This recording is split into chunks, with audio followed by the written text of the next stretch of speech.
아름다운 찬양, 은혜로운 찬양해 주셔서 감사합니다. 우리가 요한계시록 6장을 봤습니다. 요한계시록 6장에는 7인 재앙이 들어 있습니다.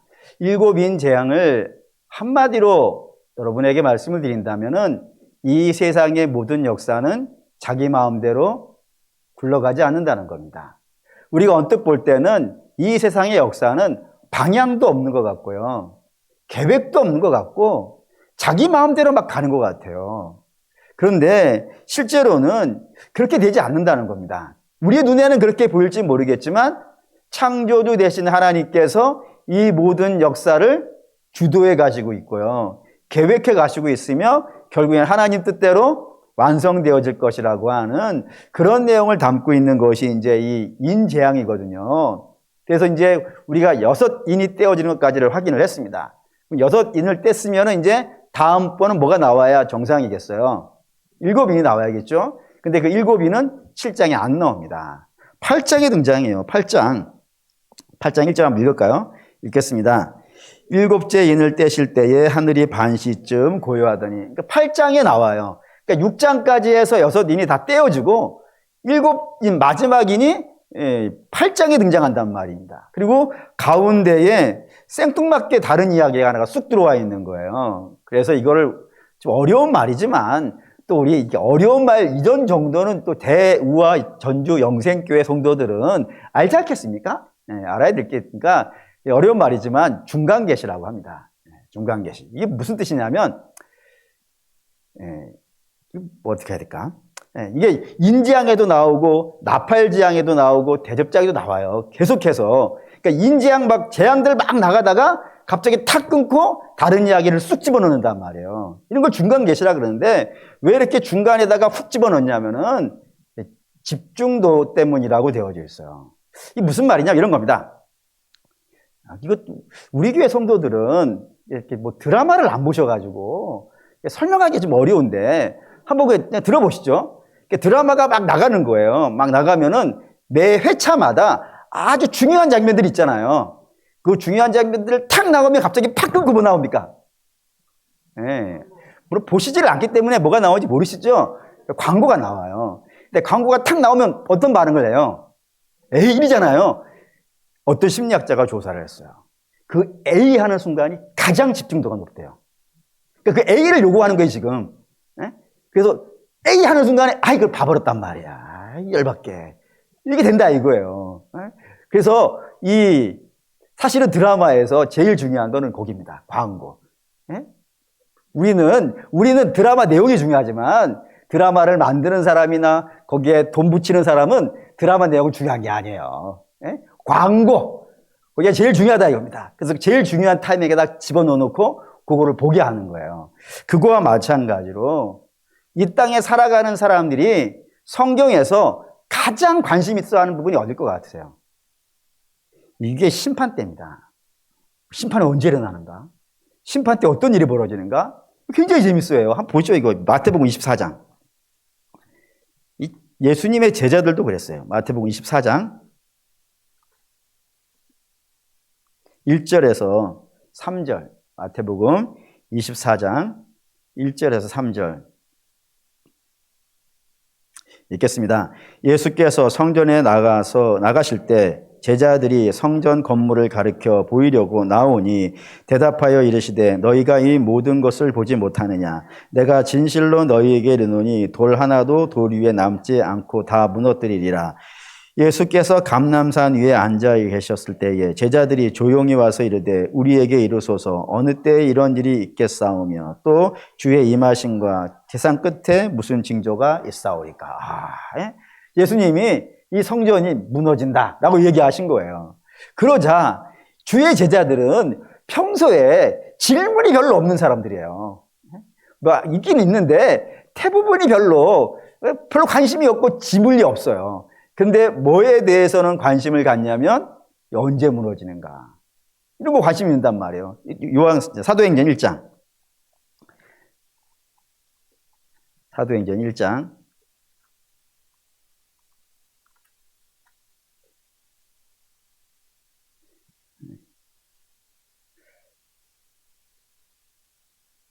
6절 7절 6절, 7절, 8절 읽죠. 6절, 7절, 8절 읽겠습니다. 그들이 모였을 때 예수께 여짜어 이르되 주께서 이스라엘 나라를 회복하심이 이때니까 이르시되 때의 시기는 아버지께서 자기의 권한에 두셨으니 너희가 알 바 아니요 오직 성령이 너희에게 임하시면 너희가 권능을 받고 예루살렘과 온 유대와 사마리아와 땅끝까지 이르러 내 증인이 되리라 하시니라. 여기에도 제자들이 뭐에 관심 가져요? 마지막 때에. 그 마지막 때의 욕 다 제자들도 관심 있어 하고 모든 사람들은 마지막 때가 언제인지 그리고 마지막 때는 어떤 일이 벌어지는지 이런 거에 대해서요. 대단히 관심이 있어요. 대단히 관심이 있다 이겁니다. 그 요한계시록 시대 때 사람들도 마찬가지예요. 마지막 때에 어떤 일이 벌어질지 마지막 때가 언제인지 이런 거 되게 관심이 있어 한단 말입니다. 그래서 이야기가 지금 인재학이 막 진행되니까 이거를 읽는 성도들이 어떻게 했어요? 집중이 되지 않겠습니까? 아, 이거 어떻게 될까?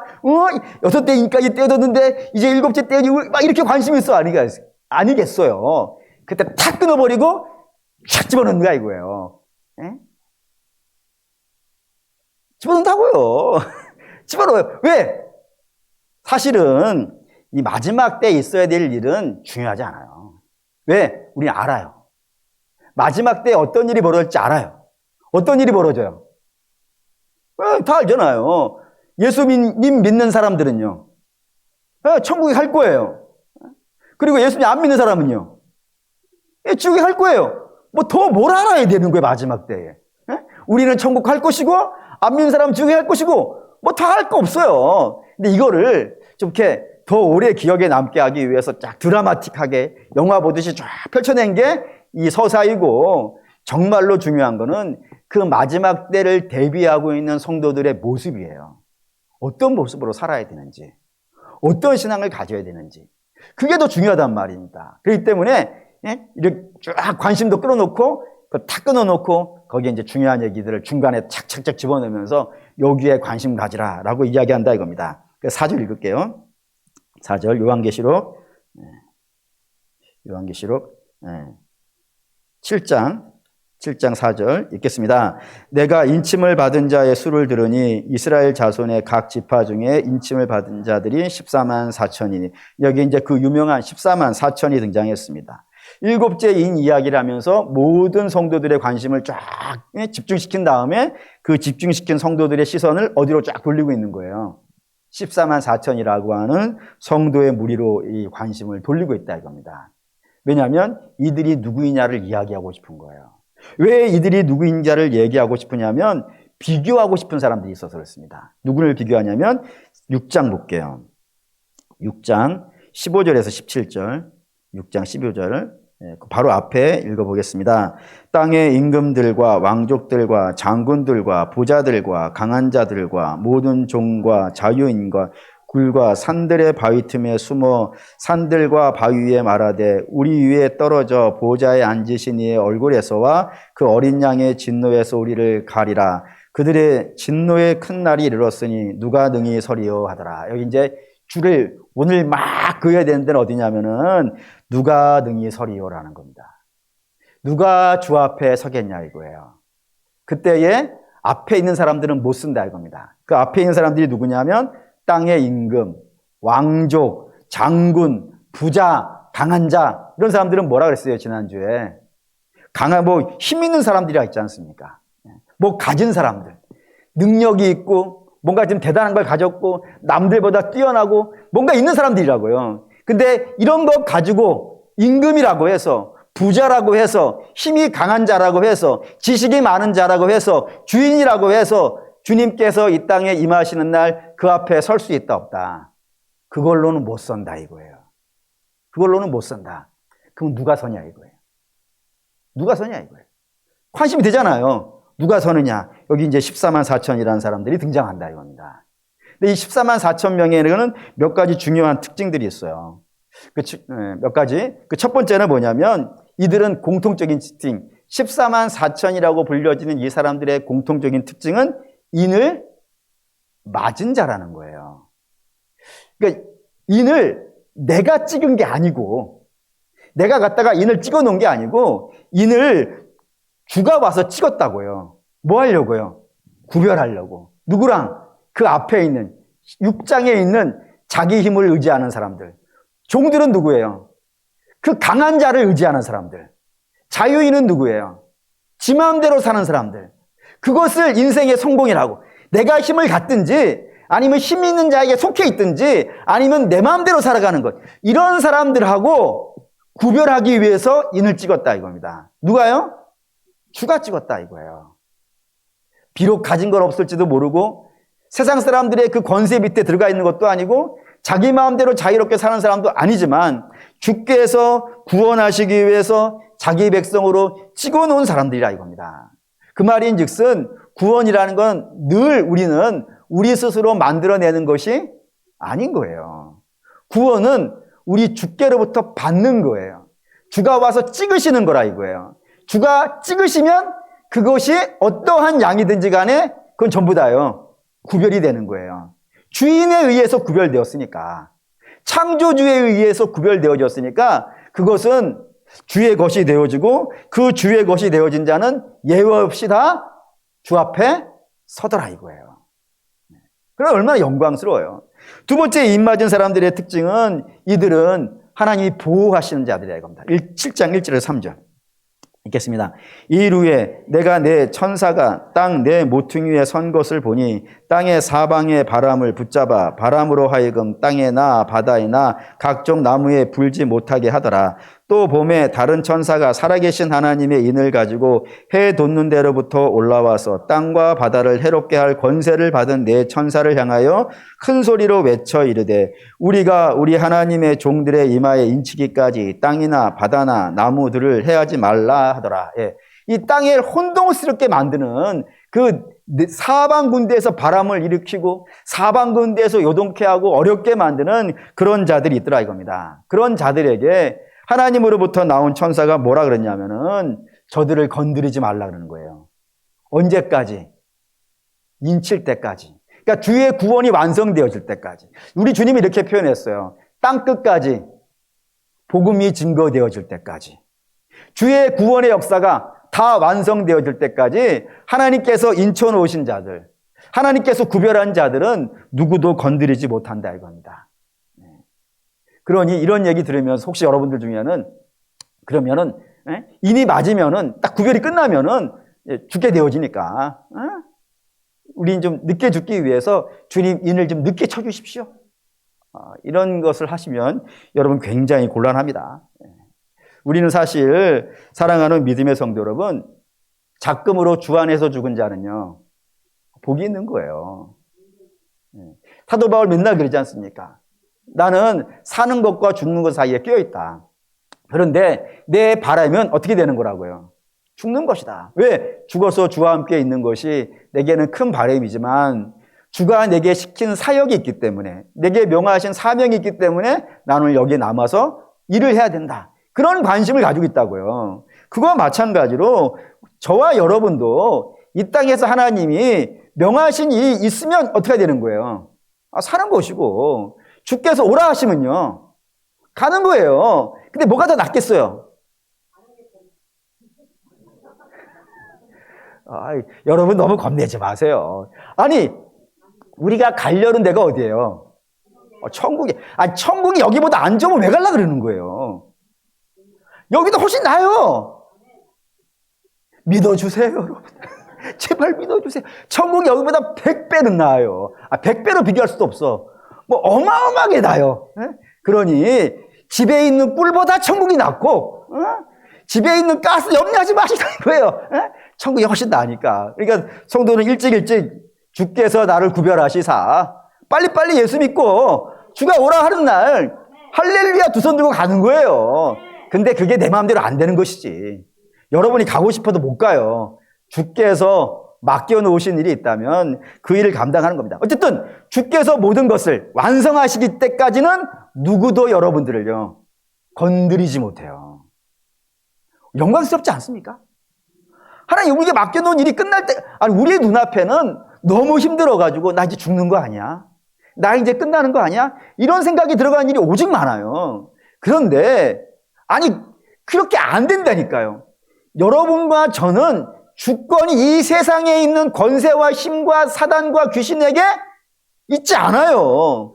우리의 모든 주권과 권세는 하나님만이 가지고 있고, 하나님이 안 놓으면은 누구도 건드릴 수 없고, 하나님이 오라 그러면 누구도 막지 못해요. 그러니 우리는 항상 주만 바라보시면서 주가 오라 하시면 할렐루야 가겠습니다. 그러나 맡겨놓은 일 있으면 열심히 하겠습니다. 그런 기백으로 사셔야 된다 이겁니다. 네. 세 번째, 이 14만 4천이 등장하는데 이단들은 이 14만 4천을 가지고 굉장히 악용을 많이 합니다. 뭐 예를 들어 이렇게 악용해요. 14만 4천이 다 차갑니다. 그러면 여러분 열심 내가지고 빨리 들어오십시오. 이렇게 얘기하는 사람도 있고, 또 어떤 사람은 이런 것도 봤어요. 이미 다 찼다 이거예요. 다 찼는데 여러분들이 조금 더 열심을 내면 그 뒤쪽에 있는 13만 3,996번째인 사람부터 밀어낼 수 있다고. 조금만 열심히 내면은 그 뒤에 있는 사람들 밀어내고 당신이 들어올 수 있으니까. 뭐 로또 받는 것도 아니고. 어쨌든 좀 열심히 내면 밀어낼 수 있으니까 밀어내고 들어오시라고. 뭐 이런 사람도 제가 좀 봤어요. 네. 뿐만 아니라 시간 얼마 없으니까 조금만 더 하시자고 뭐 이런 식으로 하면서 열심을 돋우는 사람들도 있는데 매우 나쁜 사람들입니다. 사람들의 불안한 심리들을 이용해서 뭔가를 갈취하려고 그러고 빼앗아내려고 하는 사람들이니까 굉장히 나쁜 사람들입니다. 반면에 그런 사람들은 나쁜 사람들이고 그런 사람들의 말에 속는 자는요, 미련한 자입니다. 근데 참 그래요. 어쨌든 우리 좀 제대로 알아봅시다. 14만 4천이라는 개념은 이런 겁니다. 땅의 수가 있고요, 하늘의 수가 있습니다. 하늘의 수를 뭐시죠? 하늘의 수가 3입니다. 3. 성부, 성자, 성령 3. 3층천 3. 이런 식으로 3이 하늘의 수입니다. 그리고 땅의 수는요 4입니다. 동서남북 해가지고 4입니다. 그래서 하늘의 수하고 땅의 수하고 조합을 시킨 거는 다 뭔가 특별한 의미가 있어요. 예를 들어 3 더하기 4는 7, 이걸 우리가 완전수라고 합니다. 그리고 3 곱하기 4 하면요 12, 이건 충만수라고 합니다. 그러니까 12는 충만수예요. 그래서 12사도, 12지파 뭐 이런 식으로 등장하는 것이 이게 충만하다라고 하는 의미가 되어진다 이겁니다. 그러면 천은요, 천은 고대인들이 생각했을 때 가장 큰 수라고 되어져 있습니다. 그러니까 10의 배수예요. 10이 만수거든요. 10이 만수예요. 그 만수의 배가 되는 거예요. 배수예요. 만수의 배. 그러니까 뭐 이런 느낌이에요. 열은 만수예요. 그러면 백은 뭐겠어요? 만만수예요. 천은 뭐겠어요? 뭐 만만만수예요. 그렇게 많다라고 하는 개념을 좀 증폭시키는 개념이라 이겁니다. 근데 뭐 특별한 건 의미는 없어요. 그냥 많은 거예요. 많은 거예요. 10이든 100이든 1000이든 그거는 많은 거예요. 그런데 뭐 사실 오늘날에는 이 수가 인플레이션이 됐어요. 그러니까 이 10은 적어 보여. 실제로는 1000도 적어 보여요. 요즘은 얼마쯤 돼야 돼요? 뭐 이런 걸 느낄 수 있어요. 옛날에 아마 저와 여러분이 어렸을 때에 세배를 하잖아요. 세배를 하면은 뭐 저보다 연배 있으신 분들은 죄송하지만 제가 어렸을 때 세배할 때는 10,000원만 주면 할렐루야였어요. 절을 10번 했어요. 근데 요즘은 10,000원을 주면은 째려봐요. 50,000원을 주면요 한 손으로 받아요. 50,000원짜리 2장을 주면요 두 손으로 받아요. 그러니까 수가 커졌어. 시대가 커서 그런지 몰라도 수가 인플레이션이 됐을 뿐이지. 어쨌든 뭐 10이든 1000이든 뭐 만이든 뭐 억만이든 억이든 그렇게 큰 의미는 없어요. 그냥 많다라고 하는 개념으로 이해하시면 돼요. 그래서 14만 4천은 이렇게 돼요. 12 곱하기 1000이에요. 그러면 이게 뭐냐면 충만수 곱하기 충만수 곱하기 만수가 되는 거예요. 이해되시죠? 그러니까 수 개념이 아닌 거예요. 그러니까 충만 만 이해되시나요? 전부 무슨 뜻이냐면 양의 개념이에요. 다시 말해서 하나님께서 구원하시기로 작정한 사람들이 있습니다. 그러면 그 사람들은 그가 누구이든지 어떻게 되는 거예요? 구원되는 거예요. 예를 드는 거예요. 하나님이 10명을 구원하시기로 작정을 하셨어요. 예를 드는 거예요. 10명을 구원하시기로 작정하셨어요. 근데 어떻게 하다 보니까 9명만 구원하고 1명을 놓쳤어요. 이거는 충만이에요, 아니에요? 아니에요. 부족이에요. 이걸 수의 인플레이션 시켜볼게요. 어떻게 하냐면 10억을 하나님께서 구원하시기로 작정을 하셨어요. 그런데 어떻게 하다 보니까 9억 9,999만 9,999명만 구원하시고 한 명을 놓쳤어요. 이거 충만이에요, 부족이에요? 그러니까 9명을, 10명을 했느냐, 10억 명을 했느냐, 이거 중요한 문제가 아닌 거예요. 하나님은 당신이 구원하시기로 작정한 수가 있다면 그 수를요, 채우신다 이거예요. 어떤 일이 있어도 놓치지 않으신다 이겁니다. 왜죠? 하나님이니까 그런 거예요. 사람은 안 되지. 사람은 10명 하기로 해놓고 9명만 해도 우리는 10중 8구라 그러잖아요. 10중 8구는 잘한 거예요, 못한 거예요? 잘한 거예요, 여러분. 그래서 양궁도 보면 9점도 골드예요. 그 정도 맞으면 잘한 거예요. 근데 하나님은 렌즈를 깨야 하나님인 거야. 수도 없이 깨야, 던질 때마다 깨야 돼요. 그게 하나님이에요. 그러니까 10명을 하시기로 하셨다면 9명을 해가지고는 하나님이 아니에요. 10명을 다 해야 돼요. 10억을 하기로 했다면 한 명을 놓치면 안 돼요. 그보다 더 큰 수를 하시기로 작정하셨다면요, 그걸 다 이뤄내야 하나님이 된다 이겁니다. 그것처럼 하나님은 당신이 구원하시기로 작정한 수가 그가 얼마이든지 간에 단 한 명도 놓치지 아니하고 그 구원의 수를 이루어내시는 거예요. 그러니 사랑하는 믿음의 성도 여러분, 내 자리를 누가 차지할까 염려할 필요요 없는 거예요. 하나님이 나를 구원하시기로 작정하셨다면 여러분 염려할 필요가 없어요. 뿐만 아니라 내 자리 빼앗길까 염려하실 것도 없고 내가 다른 사람 거 빼앗으려고 애탈 필요도 없어요. 하나님은 그냥 당신의 자녀로 선택한 자라면 그가 누구이든지 간에 반드시 구원해 내시는 겁니다. 그럼 반대로 하나님이 구원하시기로 하신 자가 아니면요, 자기 힘으로 안 되는 거예요. 자기의 노력으로 안 되는 겁니다. 그 수가 얼마이든지 간에 하나님이 작정한 자들만, 하나님이 생명의 책에 이름을 기록한 자는 그가 누구이든지 간에 하나님이 구원해 내시더라 이겁니다. 근데 그 구원해 내시는 것을 여기에 이렇게 썼어요. 유다 지파에서 12,000명, 스불론 지파에서 12,000명, 이렇게 성경이 쓰는 이유가 있습니다. 이걸 볼까요? 창세기 15장. 창세기 15장 1절에서 5절. 창세기 15장 1절에서 5절.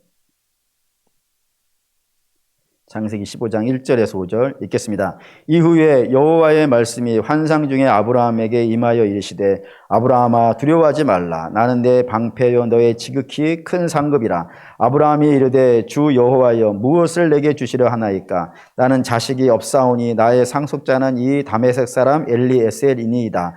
아브라함이 이르되 또 주께서 내게 씨를 주지 아니하셨으니 내 집에서 길린 자가 내 상속자가 될 것이라. 여호와의 말씀이 그에게 임하여 이르시되 그 사람이 내 상속자가 아니라 내 몸에서 날 자가 내 상속자가 되리라 하시니라. 그를 이끌고 밖으로 나가 이르시되 하늘을 우러러 무별들을 셀 수 있나 보라. 또 그에게 이르되 내 자손이 이와 같이리라. 주께서 아브라함에게 약속하시기를 내 자손이 하늘의 별과 같이 그렇게 충만하게 내가 구원해 주겠다라고 약속을 하셨다 이거예요. 요한계시록은 그 약속이 이루어졌다는 얘기 하려는 겁니다. 그 약속을 이루신다. 하나님이 아브라함의 자손들을 하늘의 별과 같이 하시겠다는 것. 그것을 반드시 이루셔가지고 당신의 택한 자들을 전원 다 예외 없이 택한 자라면 누구나 하나님이 구원에 이르게 하시겠다는 약속을 이루신다라고 하는 것을 보여주기 위해서 이 아브라함의 후손들의 이름들을 기록하고 그의 충만한 수를 기록해 놨다 이겁니다. 그런데 오늘 제가 드리려는 건 마지막인데 이게 13절, 14절입니다. 요한계시록 7장 13절, 14절 읽겠습니다. 장로 중 하나가 응답하여 나에게 이르되 이 흰옷 입은 자들이 누구며 또 어디서 왔나이까. 내가 말하기를 내 주여 당신이 아시나이다 하니 그가 나에게 이르되 이는 큰 환난에서 나오는 자인데 어린 양의 피에 그 옷을 씻어 희게 하였느니라. 하나님의 택한 자녀들, 그 자들을 이 공통적인 특징이 있더라 이겁니다. 그 공통적인 특징이 네 번째가 무엇이냐면은 저들이요 흰옷을 입었다는 겁니다. 흰옷을 입었다고요. 그 흰옷을 입었다는 이야기가 오늘 사랑하는 우리 청년 헌신 예배에 꼭 전해주고 싶은 메시지가 되기 때문에 이것을 가져와서 설교를 하는 겁니다.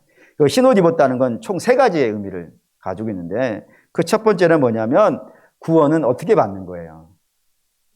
예수님의 공로로 받는 거예요. 우리가 깨끗해지는 유일한 길.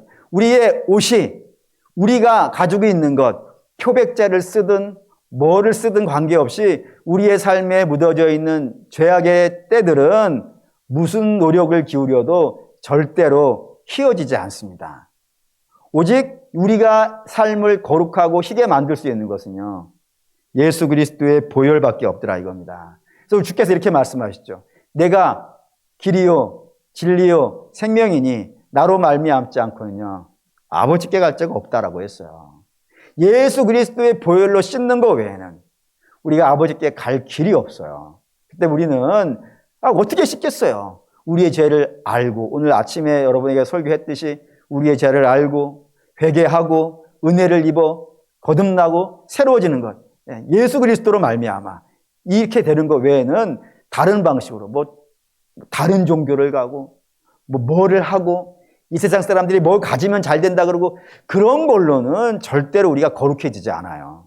오직 예수의 보혈로만이 되어진다 이겁니다. 두 번째는 이거 피로 씻어야 되는 거예요. 피로. 다른 것으로는 씻어지지 않습니다. 철저히 주의 피로 씻어져서 거룩하게 입어야 되는 건 이게 흰옷 입었다는 뜻이고, 세 번째는 우리가 죄를 알았어요. 그리고 회개를 했어요. 그러면 그 다음엔 어떻게 돼야 되겠어요? 돌아서야 되는 겁니다. 그러니까 회개라는 것 늘 여러분에게 종종 이야기하는데 회개는 반성문이 아닙니다. 하나님 저 뭐 잘못했어요. 그 정도의 수준의 것이 아니라 회개를 했으면 회개에 합당한 열매를 맺어야 되는 거예요. 돌아서야 된다 이겁니다. 돌아서야 된다고요. 그래서 우리가 주 앞에 거룩한 자의 모습으로 서려고 해야 된다 이거예요. 이게 중요합니다. 예를 들어서 우리가 우리의 힘으로 우리를 깨끗하게 할 수 있다 그러면은 다시 죄 지어도 돼요. 그렇잖아요. 얼마든지 씻으면 되는 거 아니겠어요? 그런데 우리가 거룩해진 것은 우리가 노력해서도 아니고 우리가 열심 내서도 아니라 오직 단 하나의 방법밖에 안 썼다니까요. 그게 뭐라고요? 예수님이 죽는 거였다고요. 그러니 그 예수님이 크신 사랑을 가지고 있기 때문에 우리가 죄를 졌다 하더라도 다시 용서해 주신다 이거예요. 아멘이 됩니까? 그런데 그거를 기대하고 그럼 또 죄 지어도 되겠네? 이럴 수는 없는 거예요. 우리는 얼마나 값진 보혈로 죄를 씻었는데 어찌 또 죄를 져도 되겠네? 이런 발상이 되어지겠습니까? 그렇기 때문에 예수님을 믿고 그 죄에서 사함받은 성도들은 다시 죄 속으로 들어가지 않으려고 사실 굉장히 몸부림쳐야 돼요. 굉장히 몸부림쳐야 돼요. 그래서 오늘 청년들에게 3가지를 이야기를 합니다. 디모데후서 2장 22절. 디모데후서 2장 22절.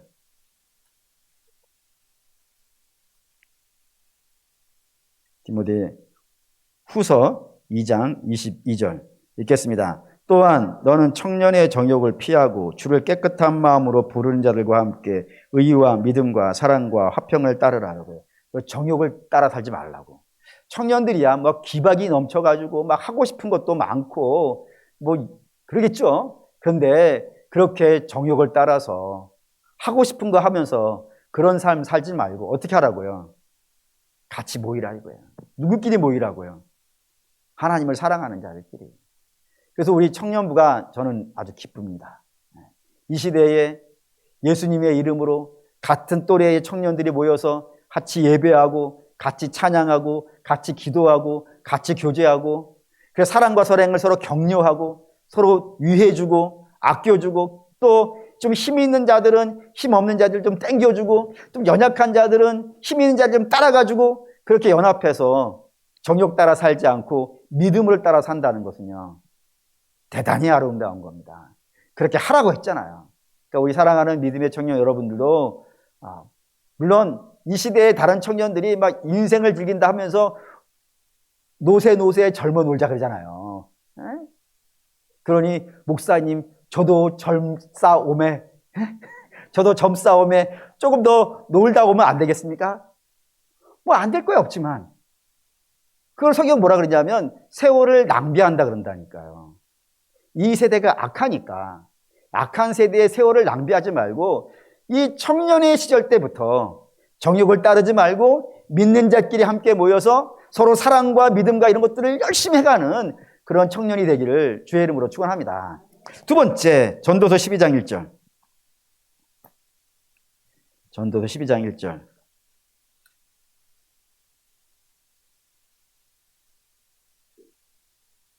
전도서 12장 1절. 읽겠습니다. 너는 청년의 때에 너의 창조주를 기억하여라. 곧 공고한 날이 이르기 전에 나는 아무 낙이 없다고 할 해가 가깝기 전에. 여기 이제 굉장히 센 말입니다. 이게 지금 전도서가 솔로몬이 쓴 거지 않습니까? 솔로몬은 인생이 가지고 싶어 하는 건 다 가져본 사람이에요. 그렇지 않습니까? 돈도 어마어마하게 가져봤고, 권세도 어마어마하게 가져봤고, 그리고 힘도 어마어마하게 가져봤고, 지식도 어마어마하게 가져본 사람이에요. 그러니까 사람이 갖고 싶어 하는 건 다 가져본 사람이에요. 근데 그 다 가져본 사람이 인생을 다 살고 나서 그가 마지막으로 해낸 결론이 뭐냐면 다 쓸데없는 짓이더라 이거예요. 해 아래 새 것이 없나니 하나도 새 것이 없다 라고 한단 말이에요. 그리고 나서 결론으로 꺼낸 게 뭐냐면은 청년의 때에 뭐 하라고요? 하나님 잘 믿어라. 하나님 잘 믿어라. 그 뒤에 한번 재밌게 한번 읽어봅시다. 여기 2절. 전도서 12장 2절 읽겠습니다. 해와 빛과 달과 별들이 어둡기 전에 빛 뒤에 구름이 다시 일어나기 전에 그러하라. 3절. 그런 날에는 집을 지키는 자들이 떨 것이며 힘 있는 자들이 구부러질 것이며 맷돌질하는 자들이 적음으로 그칠 것이며 창들도 내다보는 것이 어두워질 것이며. 이게 되게 재밌는 게 뭐냐면 하나님의 심판대가 온다 이거예요. 하나님의 심판대가 오는데 그때에 집을 지키는 자는 뭘까요? 팔이에요. 내가 몸이 집이잖아요. 근데 누가 나를 딱 치려 그러면 이 집을 탁 막아야 되지 않겠어요? 팔이에요. 그런데 그 팔이 떨을 날이 온다 이거예요. 팔이 뭐를 막을 수 있는 게 아니라 뭐를 듣는 것도 힘들 정도로 팔이 떨린, 다시 말하면 이거 지금 다 죄송합니다. 노인들이 때가 온다 이거예요. 그 뒤도 볼까요? 그 뒤에 힘 있는 자가 구부러질 것이고, 힘 있는 자는 뭐겠어요? 다리예요. 다리가 우리 청년들은 막 빳빳하잖아요? 빳빳해가지고 막 달리기를 해도 후달리지 않죠? 어른들은 대단히 죄송합니다. 근데 저만 해도 조금만 뛰면 다리가 후들후들 걸립니다. 그럴 날이 얼마 남지 않았어요. 목사님, 한 30년, 저도 30년 전이 어제 같아요! 아직도 떠오르는 단어가 있어요. 제가 20살 때 청년부에 딱 올라갔더니 저보다 2살 많은 선배가 저한테 뭐라 그랬냐면 토끼 같은 20살이라 그랬다니까요. 그리고 30년이 언제 지났는지 모르겠어요. 그럴 날이 금방 와요. 그 뒤에도 이렇게 돼 있어요. 맷돌질하는 자가 적어질 것이며, 뭐겠어요? 이가 빠지는 거예요. 그럴 날 온다 이거예요, 누구나. 그리고 창들을 내다보는 자가 어두워질 것이며, 그건 또 뭐겠어요? 눈이 안 좋은 거예요. 눈이 어두워지고. 그래서 저만 해도 이렇게 봐요, 이렇게. 왜 옛날에는 안경을 써야 보였는데 지금 안경을 보세요 보이고 안경을 쓰면 안 보여. 이거 어떻게 된 징조인지 모르겠어요. 그럴 날이 여러분은 뭘 것 같습니까? 금방입니다. 그 뒤도 보죠. 길거리 문들이 닫힐 것이며, 뭐겠어요? 안 들리는 거예요. 안 들리는 거예요. 그리고 새소리로 말미암아 일어나는 것. 우리 여러분들은 옆에서 탱크가 지나가도 안 일어나잖아요. 막 흔들어 깨워도 자잖아요. 근데 연세가 들어가면 작은 소리도 발탁발탁 깨는 것 같아요. 그래서 죄송합니다. 저는 알람이 오래 울릴 것도 없어요. 0.1초만 울리면 깨요. 옛날에는 안 깼어요. 뿐만 아니라 그 뒤에 음악하는 여자들이 새해질 것이며, 그건 뭐겠어요? 죄송합니다. 연세가 들어가면 목소리가 죄송합니다. 이거 계속 그래야 되네. 예. 여기서 우리 찬양하잖아요. 죄송합니다. 한번 봐주세요. 1, 2, 3, 4 여신도 나와서 찬양해요. 한번 들어보세요. 죄송합니다. 진짜 죄송합니다. 너무너무 죄송합니다. 진짜 죄송합니다. 달라요. 여러분, 여기 앞에서 불러봤지? 여러분들 목소리가 세상에서 제일 예뻐. 여러분들은 화장 안 해도 돼요. 여러분보다 나이 많으면 죄송합니다. 분장입니다. 여러분 화장 안 해도 예쁩니다. 네. 어른들한테 물어보세요.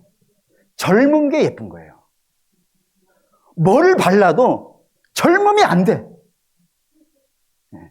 근데 그게 오래 가지 않아요. 오래 가지 않아요. 금방 새어져 버리고 금방 없어져 버려요. 그 뒤에 이런 거 있어요. 그 뒤에 높은 곳이 두려워져요. 5절에 높은 곳이 두려워진 건 언덕만 봐도요. 여러분 언덕 보면 뛰어올라가지 얘기 될 거 아니겠어요? 이 정도야 쫙 뛰어올라가잖아요. 근데 아이고 죄송하네. 어른들은 언덕만 보면 겁나. 저 어떻게 올라가나? 그럴 날이 얼마 남지 않았다니까요. 정말 좋은 때에 지금이. 예수 믿기가 제일 좋은 때에 지금이. 기도할 때가 제일 좋은 때고, 찬양할 때가 제일 좋은 때고, 말씀 볼 때가 제일 좋아. 지금 여러분들은 읽으면 외워지지만, 아이고 계속했네. 여기 계신 분들은 읽어도 안 읽어진대 나한테. 여러분이 외워지잖아. 정말 예수 믿기 가장 좋은 때, 가장 좋은 때. 헌신하기 가장 좋은 때고, 충성하기 가장 좋은 때예요. 근데 그 세월을 대부분이 허비를 해. 그 좋은 때를 허비하고 나중에 믿겠다 그러는 거는 정말로 지혜 없는 자라 이거예요. 솔로몬이 그러는 거예요. 나 다 가져봤는데 다 쓸데없더라. 젊을 때 제일 열심히 해야 되는 것 하나님 믿는 것이고, 하나님 제대로 믿는 것이고, 온전히 믿는 것, 그거 해라라고 권면하고 있다 이겁니다. 하나만 더 보죠. 시편 119편. 시편 119편 9절. 119편 9절. 읽겠습니다. 청년이 무엇으로 그의 행실을 깨끗해 하리이까? 주의 말씀만 지킬 따름입니다. 예, 무엇으로 내 삶을 채울 거냐 이거예요. 하나님의 말씀으로 내 삶을 채우고 그 말씀을 어린 시절부터 살아가는 훈련을 하는 겁니다. 제가 보기에는 여러분들이 제일 쉬워요, 인생이 지금이. 나이가 먹어가면은 진짜로 어려워져요. 어떤 보면은 학교 다닐 때가 제일 쉽죠. 학교 다닐 때 공부하면 되는 거 아니에요? 공부가 제일 쉬워. 믿거나 말거나 하지만 아니 공부하면 돼. 근데 나이가 들어가잖아요. 그러면 공부로 안 되는 게 너무 많아. 공부로 안 된 인생의 문제가 너무 어려워서 공부를 해가지고 풀리지가 않아. 열심히 노력한다고 안 되는 게 너무 많아요. 그런데 쉬울 때 해보는 거예요. 쉬울 때 하나님 말씀대로 살아보는 거예요. 그러면 나중에도 살 수 있어요. 나중에 1차 방정식을 풀 수 있는 사람은 2차 방정식을 풀 수 있고 2차 방정식을 풀 수 있는 사람은 고차 방정식을 풀 수 있어요. 다른 분들은 못 알아들어도 돼. 알아들으면 돼.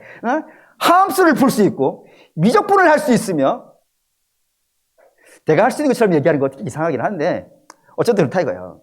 쉬울 때 하나님 말씀대로 사는 겁니다. 그럼 어려울 때도 살 수 있어요. 그거 하라고요. 이렇게 하는 사람이 어떤 사람이냐면 흰옷 입은 사람이에요. 하나님의 택함 받은 자는 이렇게 살려고 몸부림치는 거예요. 내 옷 안 더럽히려고. 이 옷 내가 깨끗하게 한 게 아니라니까요. 우리 주께서 나를 깨끗하게 해주신 거야. 아니 부모님이 여러분에게 깨끗한 옷 해 입히면은 그 옷 안 더럽히려고 몸부림치잖아요.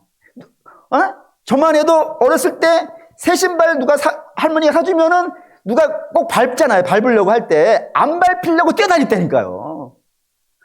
새 신발만 신어도 안 밟히려고 하는 판인데 우리는 돈으로 살 수 없는 옷을 입었다니까요. 힘으로 살 수 없는 옷을 입었어요. 근데 이 옷을 주가 주셨는데 더럽힘 속에 방치했어야 되겠습니까? 그러니까 성도들은, 특별히 우리 젊은 성도 여러분은 정말 새벽 이슬 같은 청년들 됐으면 좋겠어요. 너무 깨끗해서 감히 누구도 그걸 손댈 수 없을 만큼 내가 너무 깨끗해. 사실 우리 어른들 보면은 우리 청년들 너무 귀할 거예요. 이 젊은 시절에 주 붙잡고 살아보겠다고 몸부림치는 여러분 너무 아름다워. 그 아름다움을 다른 곳으로 섞어서 아름답지 않은 모습이 되지 않았으면 좋겠습니다. 너무 깨끗한 모습. 너무 깨끗하기 때문에 너무 쉽게 더러워질 수 있어요. 너무 깨끗한 모습, 은혜 아래서 믿음의 공동체 속에서 함께 기도하고 주의 말씀 상고하면서 서로 격려해주고 서로 기도해주고 서로 아껴주면서 서로 격려해주고 하면서요. 정말 멋있는 청년부. 제가 꿈에서 본 청년부 있어요. 꿈에서 본 청년부 꼭 될 거라 믿습니다. 하나님이 여러분들을 통해서 그 역사 이루시기를 주의 이름으로 축원합니다. 아멘. 기도하겠습니다.